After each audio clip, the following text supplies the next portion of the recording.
All right, so let's take a look at what we have this week. I just posted a presentation on three types of interaction, so you'll watch that to learn more about Moore's three types of interaction. And then you'll do the readings too, and as we look at those, we have a good picture of online learning in K-12 and higher education in the U.S. I tried to get the latest reports on everything. So we got a 2015 report, which is a few years old, obviously, but it's good information for us, and we can assume that online learning has grown during that time. And it's just that would be very odd if it did not, since that 2015 report. It's just the way that things are going, for good or for bad, as you might think about. And then we have the online report card and so forth from the Online Learning Survey.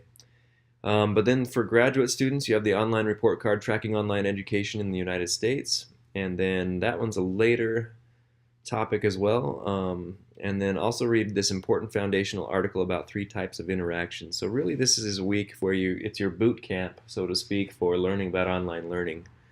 And just what is this online learning in the U.S.? Where is it at right now according to the latest Keeping the Pace report? And then glean a few facts from this that you can talk about, because after you finish the readings, the discussion for this week is really asking you to create a 3 to 5 minute recorded presentation with your voice and visuals you create with PowerPoint or another presentation software, and record it using screencast-o-matic.com, Educreations, or something similar. And you're going to pick two key facts or statistics that kind of jumped out to you as you read, and discuss the implications of these for online learning as well as your own work and position, or the position or work that you'd like to be in. How does this affect you? How does this work with the position that you would like to do?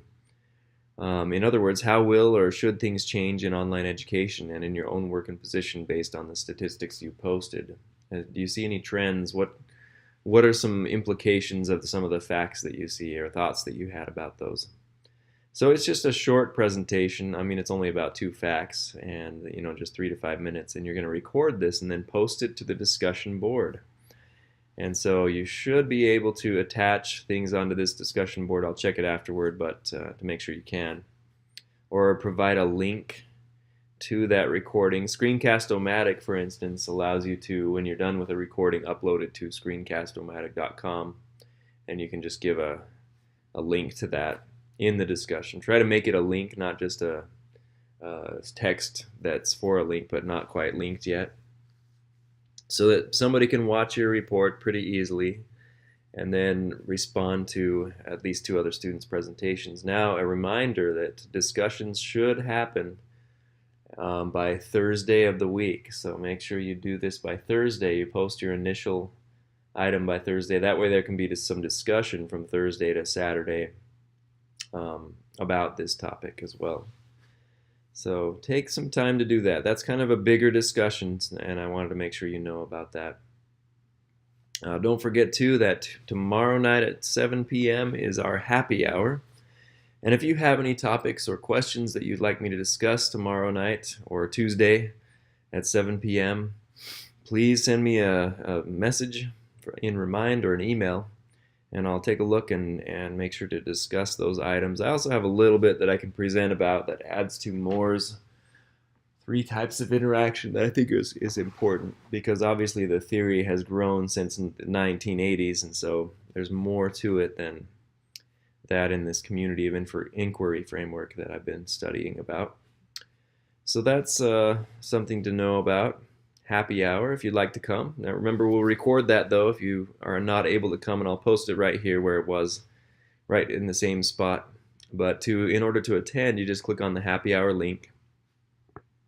Right now it'll tell you that the session's not ready to go, but if it was ready to go, you just enter your name, and you want to have headphones if you can. Get some headphones on before you come to this class, and then you'll be able to interact during the class. So that's Happy Hour Tuesday. And then just looking ahead a little bit, Next week you'll have an opportunity to critically analyze MOOCs according to 3 types of interaction. And then there's a distance education principles activity that you will complete. This is a larger assignment, so I'll introduce a little bit today.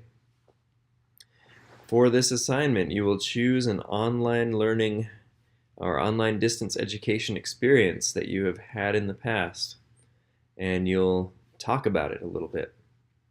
It could be a professional development experience, it could be a university course, a course through the DDN, or other synchronous systems, such as the courses that some of you might have taken.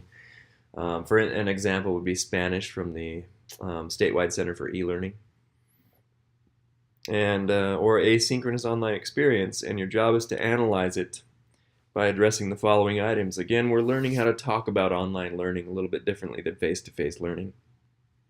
So you'll discuss basically these elements. I think this assignment's pretty self-explanatory, but you'll talk about what was it, how long was it, who was the instructor, what organization was responsible for it, how were the 3 types of interaction supported, how well organized was the online distance education experience, how did you feel like you learned as much, and then overall what aspects of the experience helped you to learn, what aspects of the experience do you feel needed improvement, and how well did it support the key principles of effective online instruction. And these are what you're going to be reading about in your textbook readings for that week, including learner autonomy, active participation, collaboration, and community building.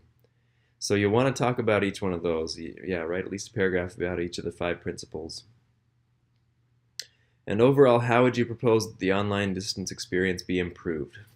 And let's be honest, every online distance learning education experience can be improved in some way. You probably have not experienced a perfect one yet, and I'll tell you that this class is not going to be a perfect one, because we're all teachers, we're all learning, we're all striving to do a little bit better. And then, based on your experience, you're going to recommend 3 to 6 general practices that could be implemented by a variety of online distance education instructors and designers who teach different subjects. So don't just make them subject specific, but 3 general practices that you think somebody should do who's teaching online that would make the online distance education experience better. And try to explain those clearly. So you're going to, again, what are the 3 to 6 general practices or principles for online learning that you think, based on your experience with this one experience or this one class that you might have taken, or what are those principles that should be followed by everybody if they're going to teach online? So that's the assignment, and then there's a rubric down below about how you'll be graded, and you can look at that. But that's the distance education principles activity. I just wanted to point it out because it's not due this week, it's due September 8th.